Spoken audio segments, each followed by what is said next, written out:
Today's episode is going to be talking about breast cancer. There's nothing more to be said. Roll edits. Welcome to the Healthy Reasonings podcast with Dr. Andre. You are now listening to your number one source for clear, unfiltered conversations about your health and wellness. Join us every Tuesday for success stories, educational topics, and interviews with wellness experts from around the world. You can listen to this podcast on your computer, phone, or any other electronic device that streams podcasts, or download each episode and listen to it on the go. Let's get started with today's episode.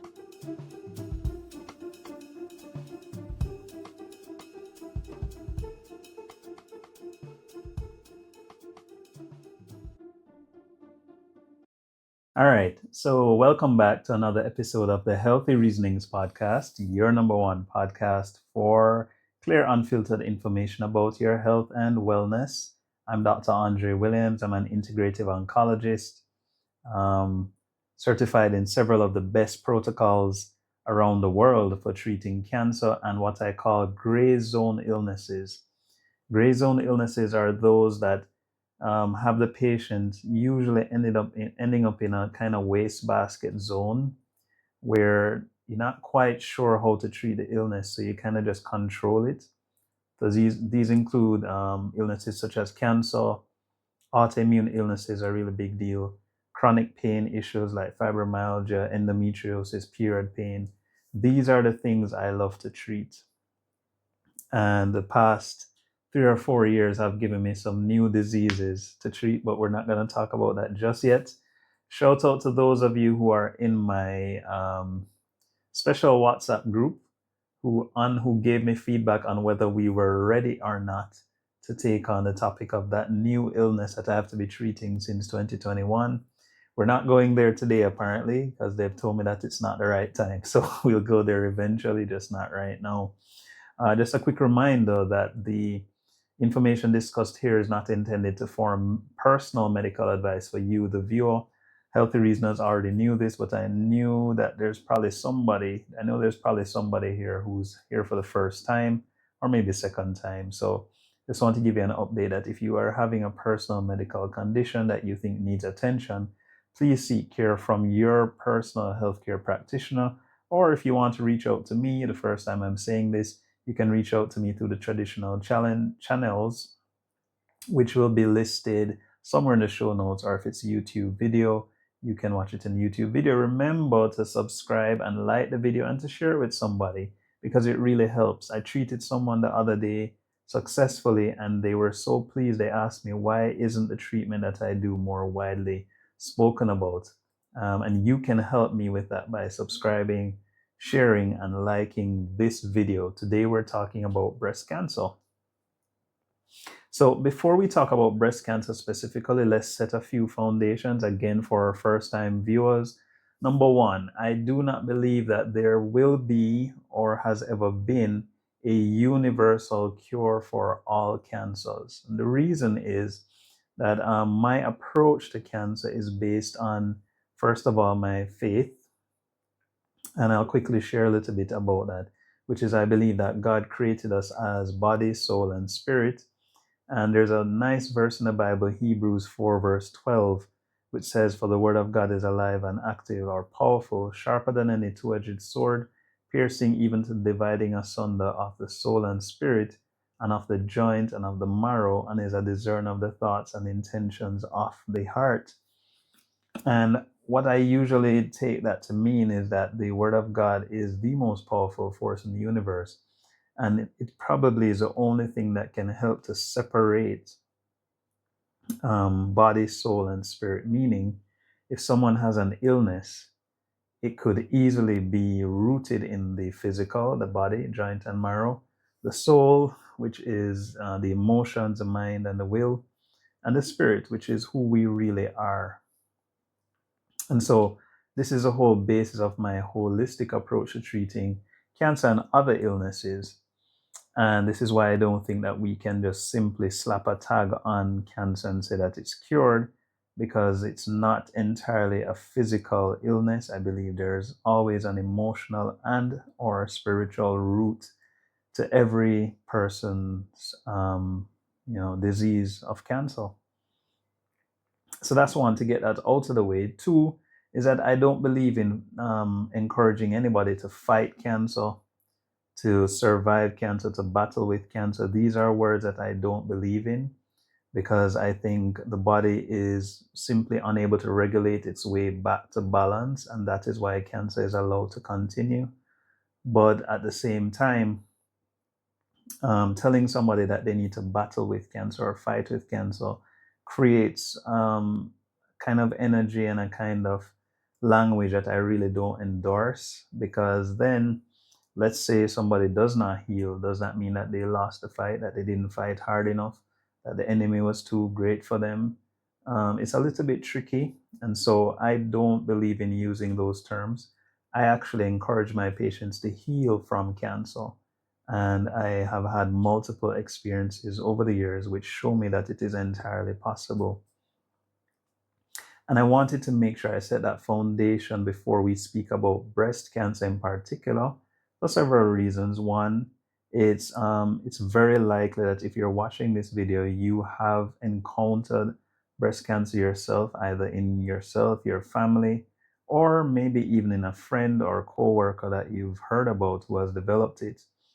And for the most part, it's almost like the stereotypical cancer, in the sense that it gets a lot of attention in a particular month of the year, and also because it affects our most vulnerable women, our most vulnerable. Let me rephrase that. It affects the people who we really care about probably the most, which is our moms, our sisters, our daughters, and we really want to protect these members of our society. And so it hits very close to home, not just for the person affected, but for all the loved ones and friends surrounding the situation.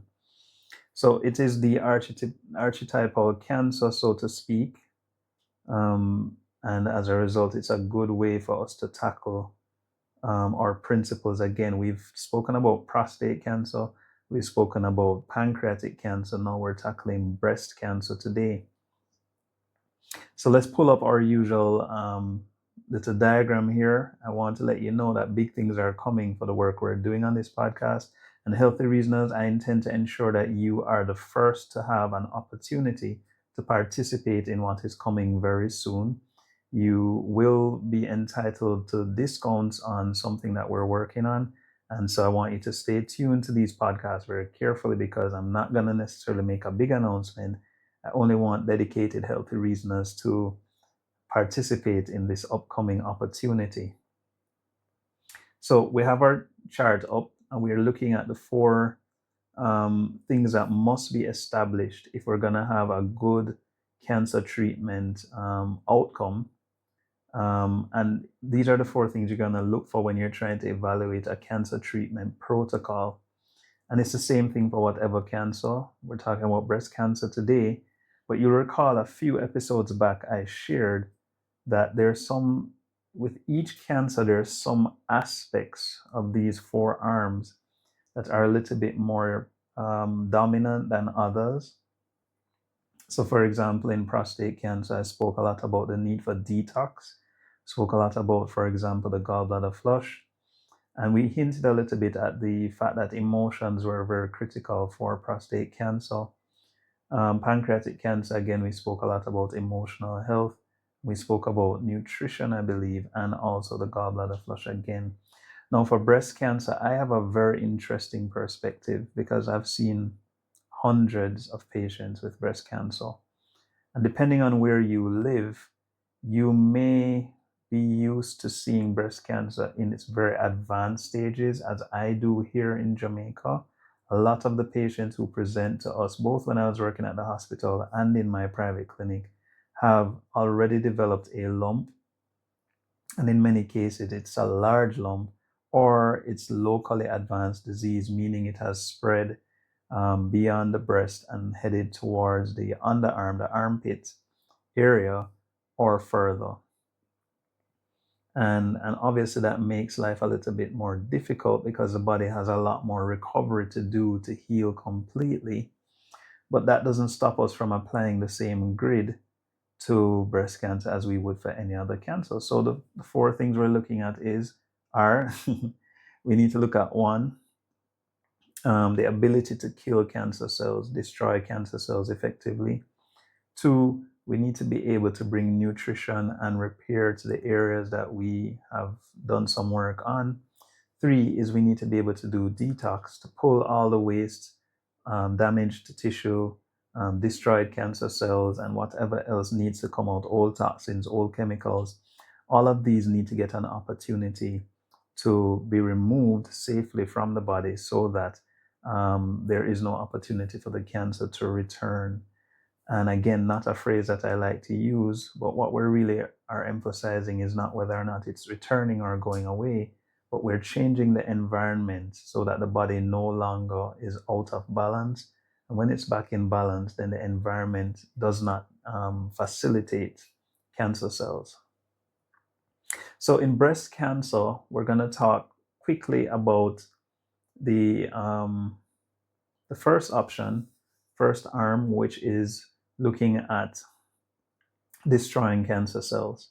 And the first thing that usually presents a significant hurdle for me with my patients, and understandably so, because the most useful way of removing or destroying cancer cells usually is surgery. And that is a very difficult sales pitch to make to a woman in particular, simply because a woman um, associates the breast with femininity.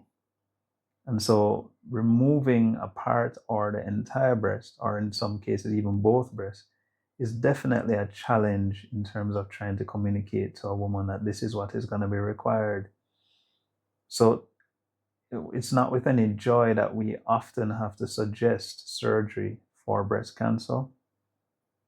And the tricky thing is that, with having said that, if the cancer itself in the breast is already too large, above a certain size, then what happens is oftentimes the surgical team has to recommend that we use something else to destroy the cancer cells first, shrink the mass a little bit, and then surgery can be done, which puts another layer of complexity on top of what we're dealing with, because then we have to say to this young lady, hey, we need to actually give you something like chemotherapy first to help to shrink down the mass, and then surgery.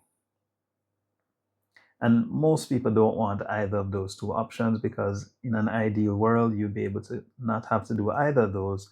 You'd be able to keep the breast, the lump would shrink by some other means, and we'd be able to move on with our lives. But as it stands in 2025, we don't yet have a great solution for helping to shrink that mass without doing surgery, and in some cases, chemotherapy. And of course, with that discussion comes the option of radiation and so on. I don't want to necessarily get too much into the weeds with the conventional approach to treating breast cancer, because there's a lot more we need to discuss. But I do want to touch on the fact that for anybody who has been diagnosed with breast cancer, we need to be able to look at the biopsy, meaning a piece of tissue that was removed, to test that this is indeed cancer. But also, we often have to test something called a hormone receptor status, meaning we're checking to see if the cells that became cancerous are or were using hormones to facilitate their growth. So the breast, being a female reproductive organ, if you want to say it that way, is dependent on female hormones for its constant operations.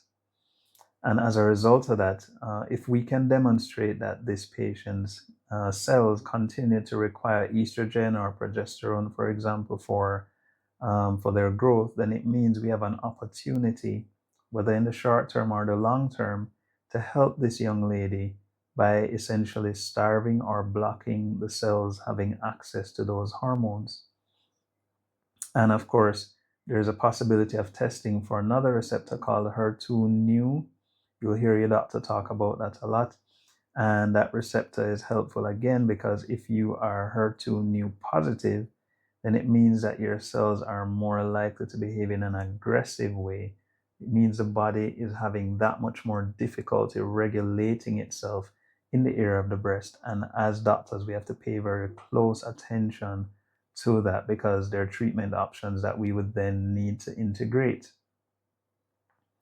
So I think I've given you a bird's eye view of the conventional treatment of breast cancer. But remember, again, a lot of this is directed towards just the first arm of our treatment strategy, which is destroying cancer cells. And largely that is what conventional options bring to the table. Nothing wrong with that. Hear me what I'm saying carefully. There's absolutely nothing wrong with surgery, radiation, chemotherapy, estrogen receptor blockers, hormone blockade, HER2 new, Herceptin treatment and immunotherapy, targeted therapy. There's nothing wrong with these things, except that they present an incomplete picture of what is actually required in order to treat cancer effectively. So that leads us to the second point, which is nutrition and repair. Now, you'll recall several episodes back, single digits maybe, episode 6 maybe, or I can't even remember right now. We spoke about iodine deficiency, and we did speak about the fact that iodine was crucial for the good health of the breast, ovaries, uterus, and thyroid in women. And so, a very critical thing to find out for someone who has developed breast cancer is whether they are also suffering from iodine deficiency. And we spoke a lot about that in a previous episode. So that forms a part of my evaluation for the patient because, again, you could destroy as many cancer cells as you want by whatever means available to you. If the underlying issue was that there was a lack of iodine available to this woman, then what you're going to hear is that the cancer came back. And there are a few unique tips and tricks I've learned over the years as it relates to helping a young lady who is iodine deficient and has developed breast cancer. That's something that's kind of tricks of the trade that you'll know if you work with me directly. So we've spoken essentially about the first two arms. Now, most of what you're going to read in the news, read in journals, hear on the radio or hear on the internet is essentially a variation under those first two things. One, you're going to always hear that there's a new breakthrough treatment available for the treatment of breast cancer, and it's almost always centered entirely on the destruction of cancer cells. Or you may hear that there's a herb or a fruit or a food of some kind, something natural that you can take that's going to destroy cancer cells in minutes or hours or days or weeks. And it's almost impossible for me to validate or invalidate all of the various things that you'll hear, both on the conventional side and on the so-called holistic side. It's impossible to really sift through all of that, except to say, again, we're talking about something that really is just a small part of the picture, which is the destruction of cancer cells. There's so much more that needs to be done. And nutrition, if you want to say, well, the herb or the supplement that you're taking, it provides nutrition so the body can fight cancer. Again, we're still only talking about the first two parts of our treatment strategy. This is a good place to pause. We're going to take a look at some of what's coming up. Hear a little bit from our sponsors, and we'll be right back with this last two arms, which actually are the most important for this particular cancer. We're also going to have some stories as usual. I'm going to tell you a few stories. If you ever want to see Dr. Andre cry, ask him to tell a story about having to treat a woman for breast cancer. But you're not going to see me cry, or maybe you will. We'll see right after this. Be right back. In a world that moves too fast, it's easy to lose touch with what truly matters, your well-being.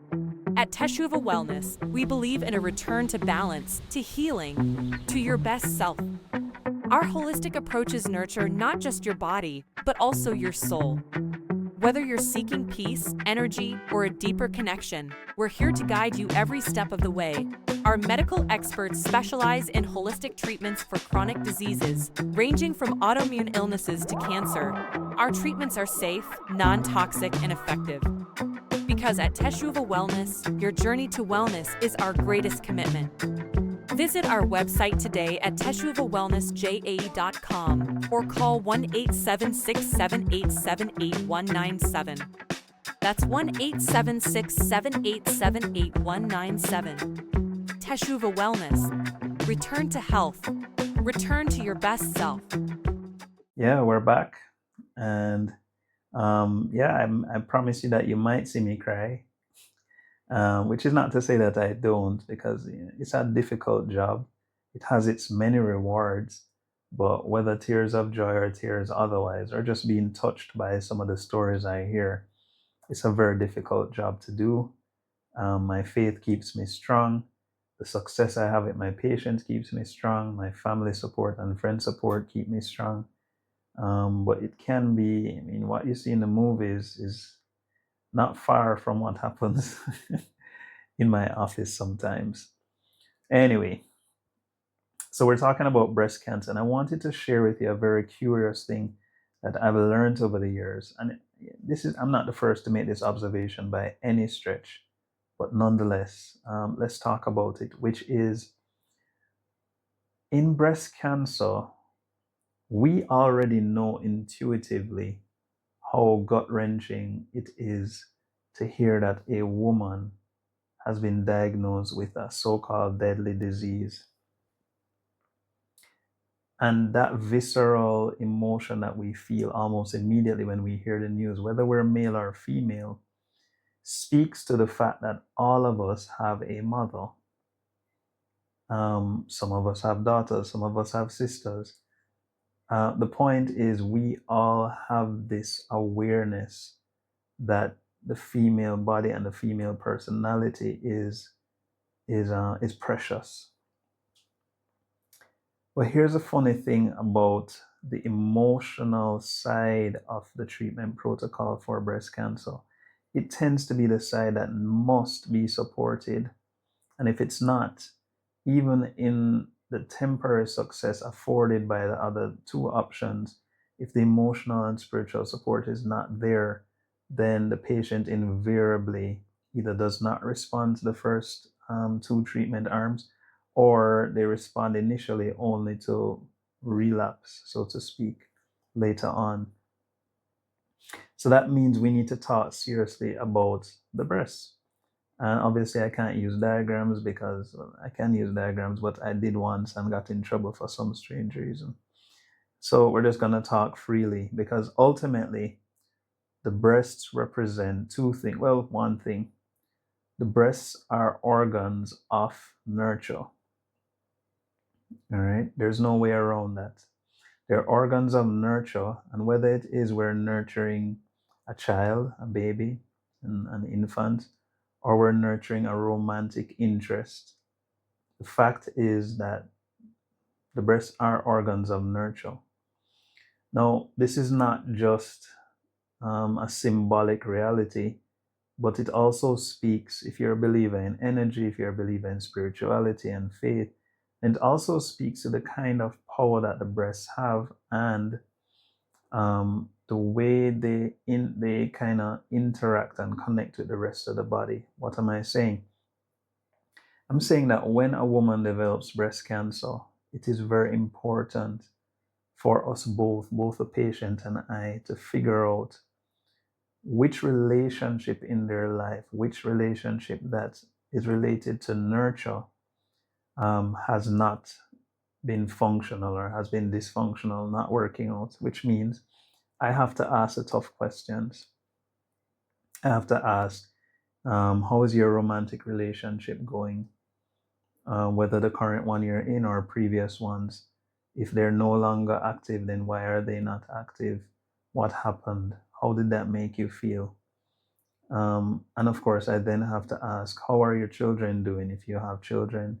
And the funny thing is, even if the children are not biological children, believe it or not, if you have nurtured a child in whatever capacity, emotionally, your body understands the importance of that, and it does impact on the emotional roots that are found in breast cancer.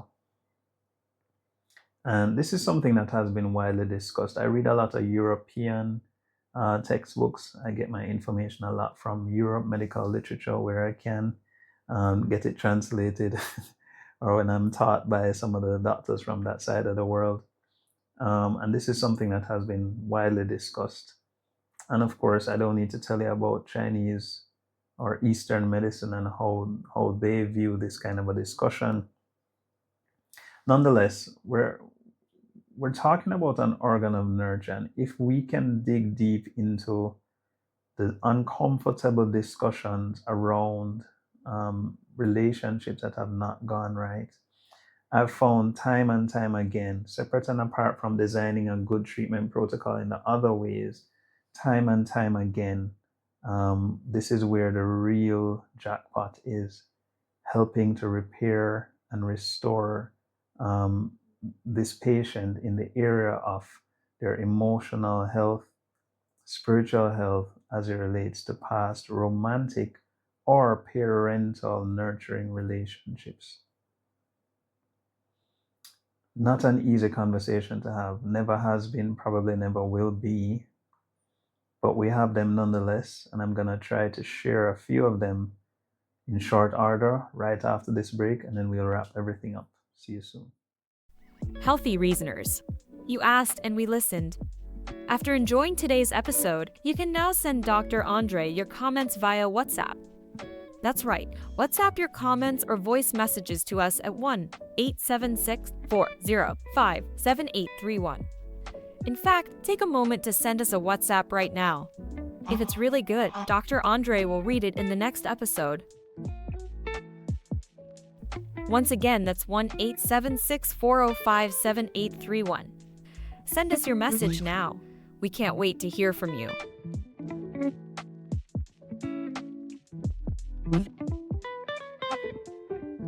All right, we're back. I hope you enjoyed that little break. And yeah, here's a tough part where I have to share stories. I'm gonna try my best. So I'll share one. No timeline. This could have happened anywhere from, how long have I been doing this? Since 2006.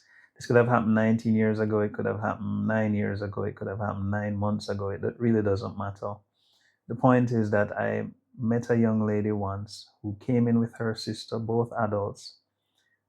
She sat with me in the office, and difficult situation as always. Had recently developed breast cancer.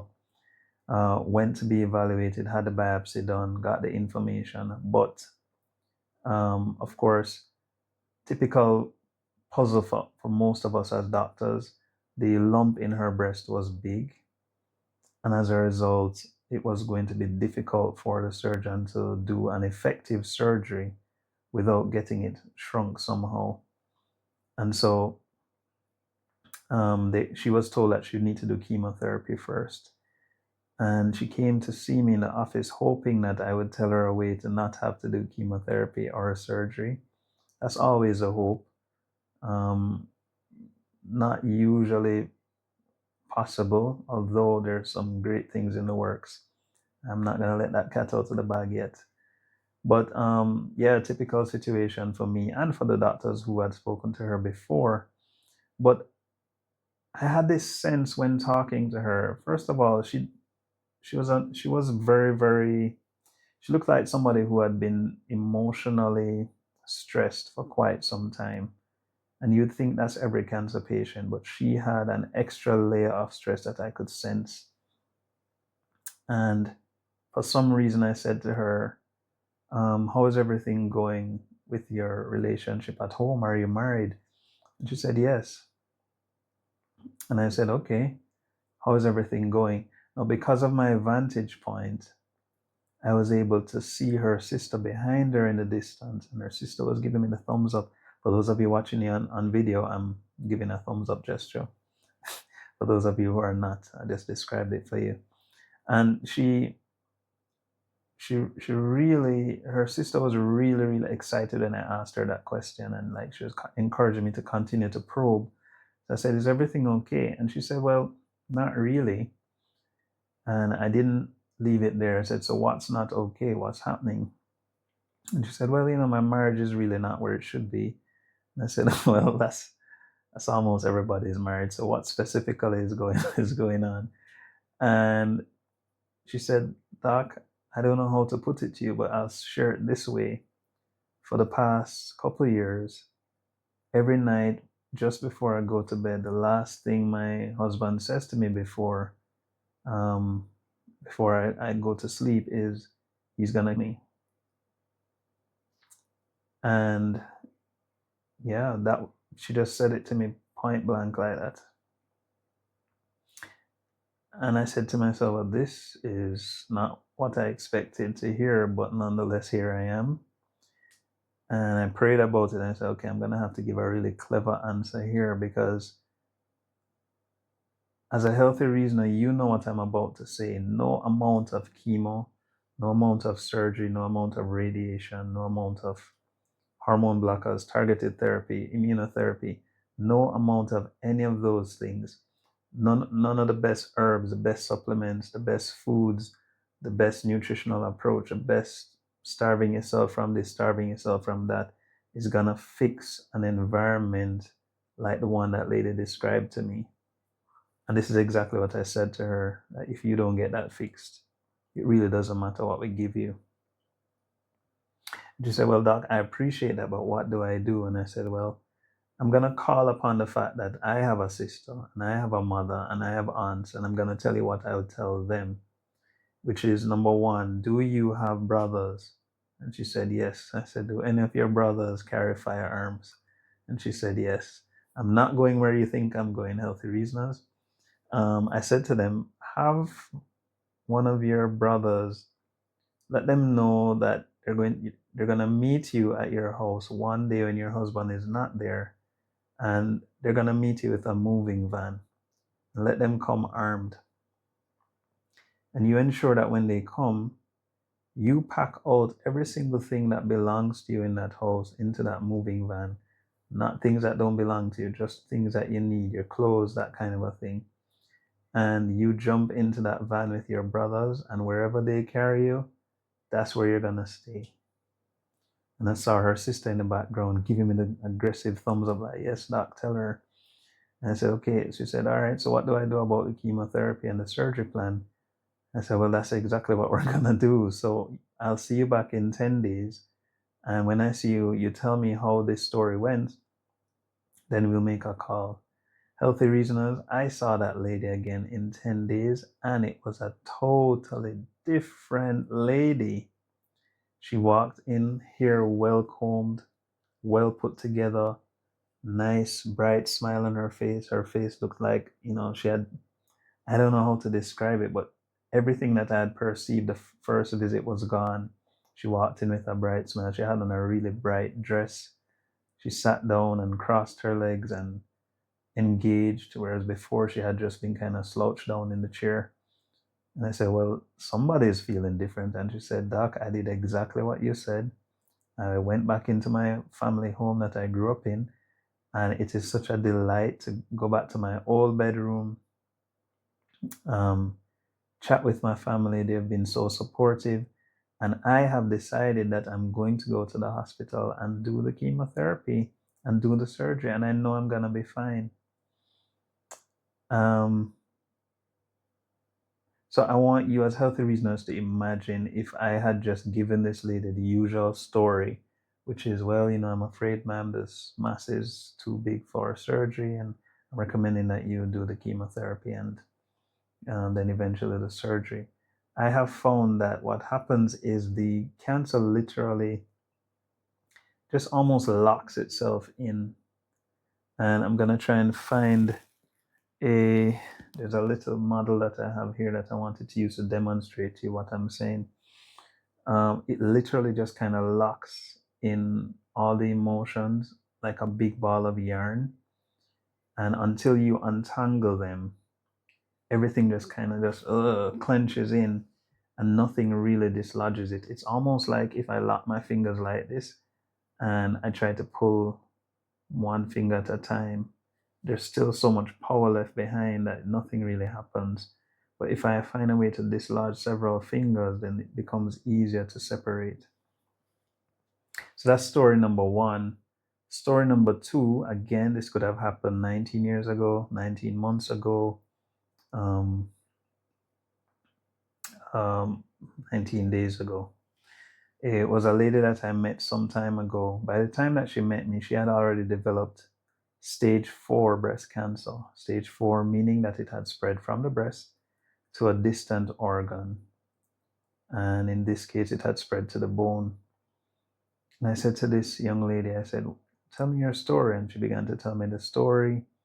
And a couple interesting things stood out in that story. One is that she definitely gave all the indicators of being somebody who was iodine deficient. And you can listen to episode, could be 6, to find out what those are. And if you want to talk a little bit more about that, I think we had shared some information earlier about how you can get in touch with me.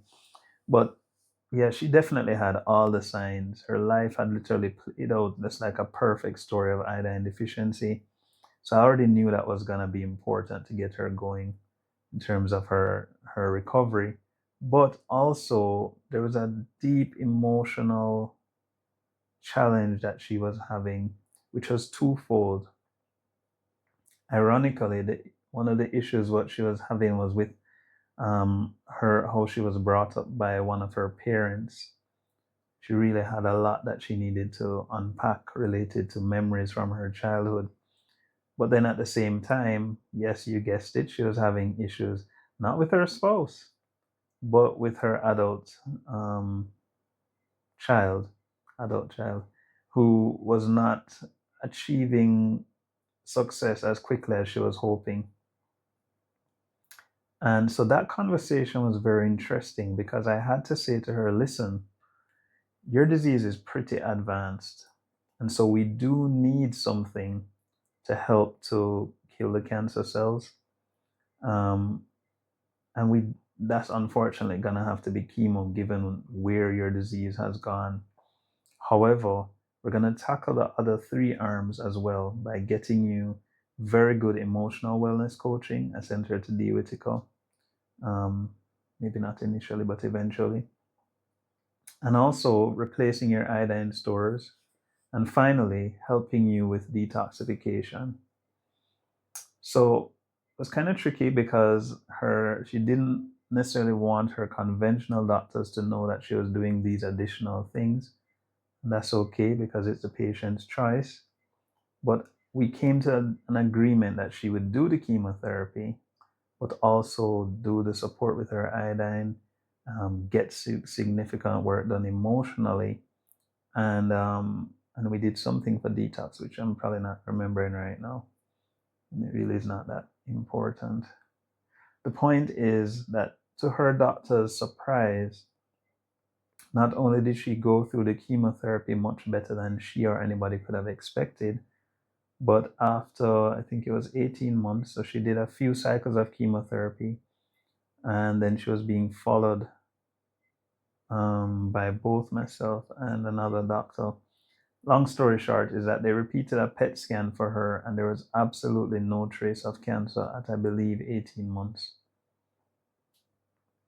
And it's not just the fact that there was no trace, it's the fact that long before we did that PET scan, she and I already knew instinctively that there would be nothing shown on the PET scan because her whole life had improved so much, not just in terms of her physical health, which was a stellar improvement, not just in terms of her iodine deficiency being corrected, but also the emotional work that she put in diligently week after week and how it impacted her outlook on life, her outlook on her family relationships, how she was able to heal from some childhood trauma that she had experienced.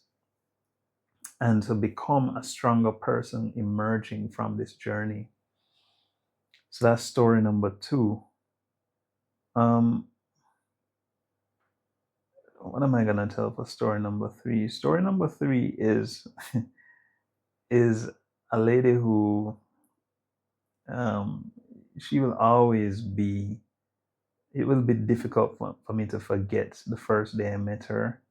I had the privilege of presenting her case at a medical conference in Santa Barbara in 2022. And just presenting the case, I've never presented a case at an international conference before and gotten like applause while I'm presenting. And of course, the applause wasn't for me, the applause was for this patient. So that tells you the power of what she went through.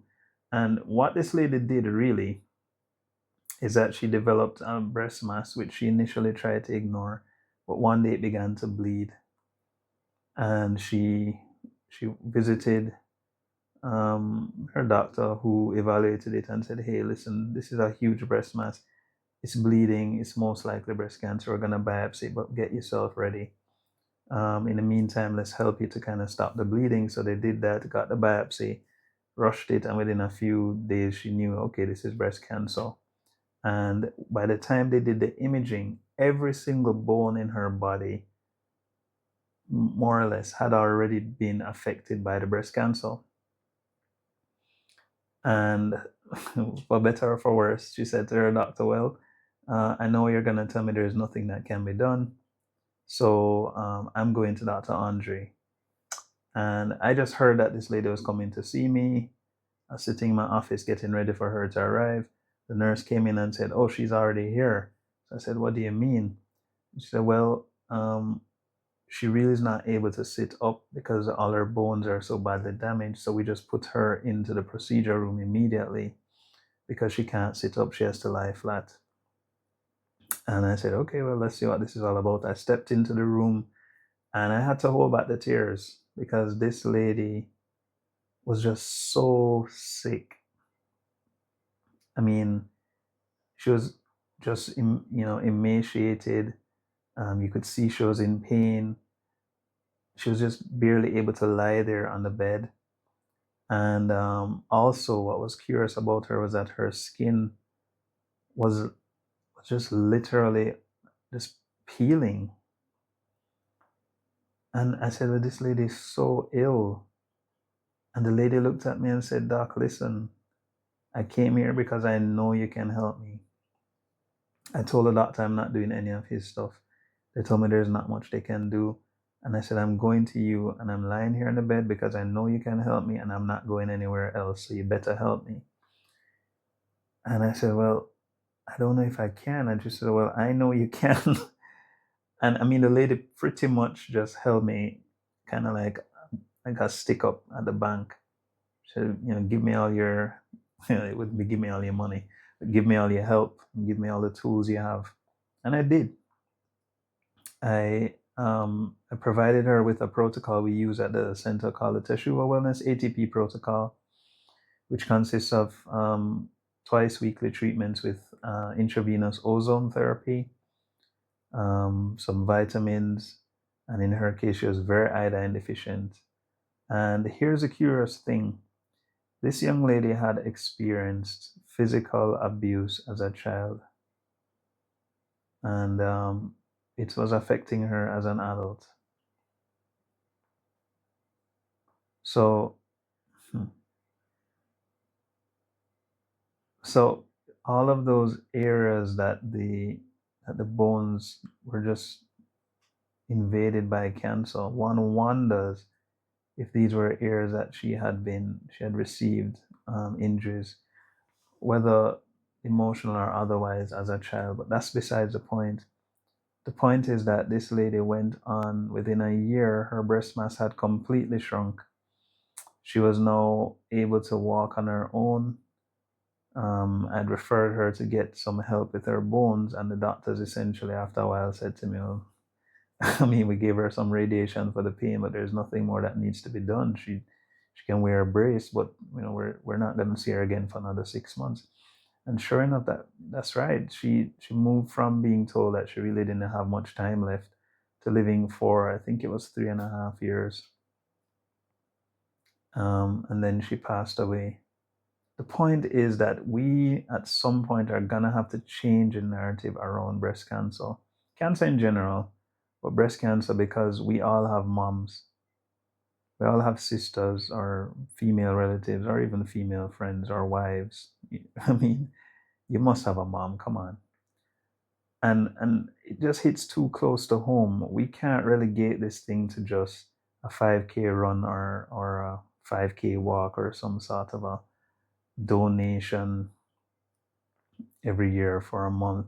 This has to be a conversation that we start having in a more practical and meaningful way, especially as it relates to the emotional work that needs to be done with these patients, so that culturally we do more than just screening, but we start helping people to understand the importance of their emotional health as it relates to cancer in general, breast cancer in particular.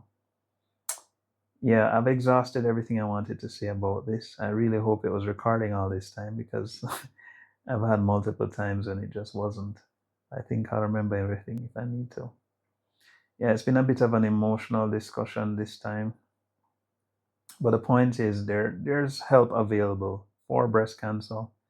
I believe that when I see a patient, I provide a very balanced and comprehensive approach. I have never said to somebody, as far as I'm aware, that chemotherapy is evil or chemotherapy is bad. Chemotherapy is one of many tools that we have available to us, to help with that first arm of our discussion, which is destroying cancer cells. Some interesting information coming out of Japan over the past couple, maybe a couple of years, but more recently now. I'm keeping a close eye on it as it relates to women who present with large masses. Very interesting stuff on the horizon. Healthy reason, as I promised, I'll let you know first. And I am, yeah, I'm gonna hold on to that one for a little bit, but I'm excited. See you soon in the next episode. Thanks for watching. Thank you for listening to another episode of the Healthy Reasonings podcast. Remember to subscribe to this podcast so you can be updated as soon as new episodes are ready. If you have a question, send us a voice note on WhatsApp or a WhatsApp message. The WhatsApp number is 1-876-405-7831. For more information or to become a sponsor, please email wellnessdocjamaica@gmail.com. See you soon.